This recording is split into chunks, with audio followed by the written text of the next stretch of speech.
আবল তাবল কথাবার্তা বলতে থাকে। আবার আপনার কাছে চিঠিও দিচ্ছে দেখলাম, আর খোলা খোলা চিঠি আর কি।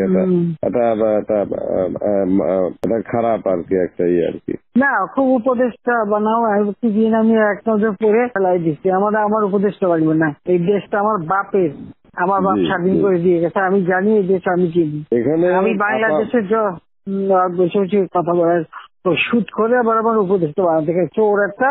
ও বলছে গ্রামীণ ফোনের সব ইনকাম গ্রামীণ ব্যাংকে যাবে, যে টাকা গ্রামীণ ব্যাংক গরিব মানুষের সাহায্য করবে।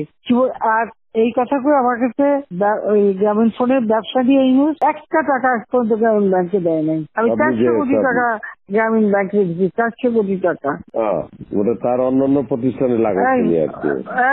না, তখন গ্রামীণ ব্যাংক ফাইলে বক্সে ঢুকাই দিই। গ্রামীণ ব্যাংক তখন ওই শেষ হয়ে চলে যাচ্ছিল, ওর বদলতে গ্রামীণ ব্যাংক মাঠে বসে গেছিল। ও তো সব ব্যাংকের সব টাকা তো লুচি খেয়ে গেছে। তখন আমি প্রথমে 100 কোটি, তারপর 200 কোটি, তারপর আবার 100 কোটি, এটা 98 সালে দিচ্ছি, চালু রাখছি।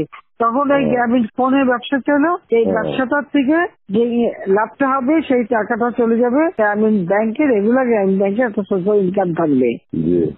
এই বলে ব্যবসা নিয়ে তখন যখন ব্যবসা নাই, তোমায় বলে রাখি, যদি কোনদিন প্রশ্ন ওঠে বলতে পারবা, 51% মালিক হলো বাংলাদেশ আর 49% হলো নরওয়ে কোম্পানি।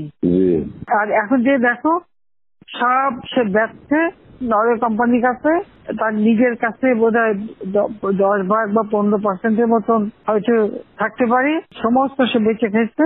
আর একটা টাকা কোনোদিন গ্রামীণ ব্যাংকে এখান থেকে দেয় নাই। আর আমরা সবচেয়ে বেশি ফ্যাসিলিটি তাকে দিচ্ছিলাম, রেলওয়ে ফাইবার অপটিক ব্যবহার থেকে শুরু করে সবকিছুতে তাকে সুযোগ দেওয়া হয়েছিল। ওইভাবেই তো গ্রামীণ ফোনটা তো অন্যদের থেকে সে সবচেয়ে বেশি সুবিধা পাইছে। চোর একটা রক্ত চুষে খাইছে সব। আমি বলছি যে রক্ত শোষা, গরিবের রক্ত শোষা। যে 30% তার হিসাব করলে 30% সুদ হতো। সে যা গ্রামীণ মানুষকে যে লোন দিত, তাতে তার যে কম্পাউন্ড ইন্টারেস্ট যদি আপনি ক্যালকুলেশন করেন, 40-47% হয়ে যেত। দেখে এমন হয়, তাহলে আর লোকের আর কি থাকবে, ও তো গরিব আরো বেশি করে হয়ে যাবে।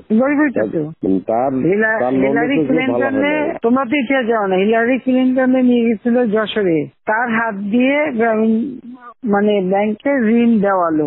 এরপর সেই লোকগুলি সাধারণ গরিব লোক, হরিজন গ্রুপ, তারা ওই এলাকায় আর থাকতেই পারে নাই, কারণ ওই ইন্টারেস্ট দিতে দিতে দিতে তারা ফকির হয়ে নিজের যে বাড়িঘর ভিটা মাটি তাও কেড়ে নিয়ে গেছে। তারপরে তারা ওই এলাকা থেকে হারাই গেছে।